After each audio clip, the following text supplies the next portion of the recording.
Dentro do estudo da filosofia, a gente,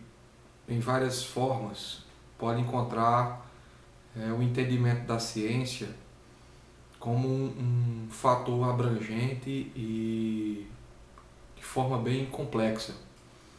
Haja vista que a ciência ela está contida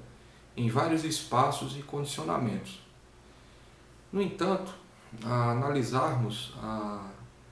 a sua projeção e os campos de atuação, permite que todos nós entendamos que tudo é ciência, dentro do que os revolucionários, os idealistas, desde o período do Renascimento, passando pelo período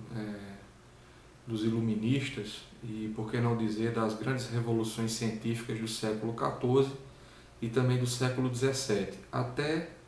debruçarmos, sobre as grandes transformações que vieram a ocorrer no período contemporâneo. Porém, a ciência ela tem uma circunstância real de conflito entre as bases de um pensamento que causa o embate com o âmbito religioso. Que esse elemento é uma discussão posterior no que diz respeito à maturação do entendimento das descobertas científicas para com os conflitos pré-existentes dentro da análise no campo da fé, no campo da crença e principalmente no campo do entendimento racional. Apesar de não ser o interesse, nesse momento, de fazermos essa junção de análise, as ciências elas têm uma conjuntura específica para com as suas necessidades, as suas práticas e principalmente a sua influência para com a projeção do pensamento humano no que diz respeito às suas necessidades, os seus anseios e principalmente às suas evoluções. Veja, se a ciência ela tem uma composição real de que para ela o método, as hipóteses, as justificativas, os objetivos, as prerrogativas da pesquisa, da análise, da crítica, do refazer, da tese, da antítese, da síntese, do estudo prático, epistêmico e principalmente na conjuntura da composição que nos permite observarmos os prazos, os meios, os afins e principalmente as metamorfoses. A ciência ela tem esse grande amparo, esse arsenal de possibilidades, desde os estudos mais complexos aos estudos mais elaborados, aos estudos mais sistêmicos, ou então às próprias análises cotidianas, as questões mais simplórias. É impossível enxergarmos o poder avassalador da ciência se a gente não se debruçar no contraditório e não se permitir enxergar o diverso, enxergarmos o meio específico do embate de ideias. Então, no meio científico, a gente encontra várias possibilidades e principalmente sistemas específicos de contrariedade, de divergência. Ou seja, é preciso um simples objeto, um simples foco ou uma nova abertura dentro do que já se é conhecido para a gente criar canais e meios onde os próprios cientistas, os autores, os idealistas, eles vão propor novos embates, novos conflitos e principalmente uma ideia que é muito peculiar no meio científico, tudo para o bem da ciência. Então quem faz ciência enxerga esse caminho, que ele não é de mão única. A ciência ela tem seus tempos, ela tem suas causas, ela tem seus duelos. No entanto, quando se faz ciência, ela se permite abranger aquilo que naturalmente nos permitiu ultrapassar a barreira do tempo, nos permitiu estar em outros patamares no que diz respeito às novas tecnologias, no que diz respeito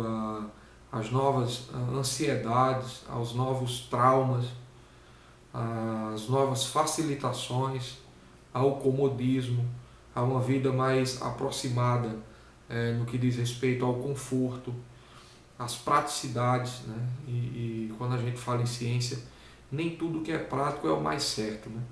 Nem tudo que é o mais prático, o que é mais rápido, o que é mais acomodado, realmente é o que deva ser seguido. Mas se a gente for analisar do produto, da mercadoria, do que é exposto à comercialização, à venda ou à disseminação do saber da maneira mais simples às mais elaboradas, a gente vai observar que existem anos, né, de discussões, anos de preparo, anos de formulações, anos de pesquisas que eventualmente elas podem vir de um produto que seja doméstico, de uma simples mercadoria que traga uma análise bem simples, mas a gente pode discutir o uso de uma vacina, né, de um método contraceptivo. A gente pode discutir dentro do universo tecnológico, do universo digital, dentro do universo da virtualização, da projeção da informatização, a gente pode encontrar complexidades dos estudos espaciais, né, na perspectiva de buscarmos evidências a respeito do universo em si, ou utilizarmos uma simples estudo de uma lasca de pedra, que ela pode se tornar uma arma, que seja para raspar, furar, cortar, ou então um objeto de defesa. Tudo isso é ciência, né? A projeção da escrita de uma tese, né, ou o ato de lavrar uma dissertação conclusiva de um curso, né, ou então a habilidade específica que é bem conflituosa, né, que ela precisa ser muito bem domada, muito bem aguçada e leva muito tempo para a gente aperfeiçoar as duas artes principais, né, que são bases da ciência, que é a escrita e eventualmente a leitura, né? Porém, essas duas bases elas seriam, podemos dizer assim, frágeis se não houvesse por parte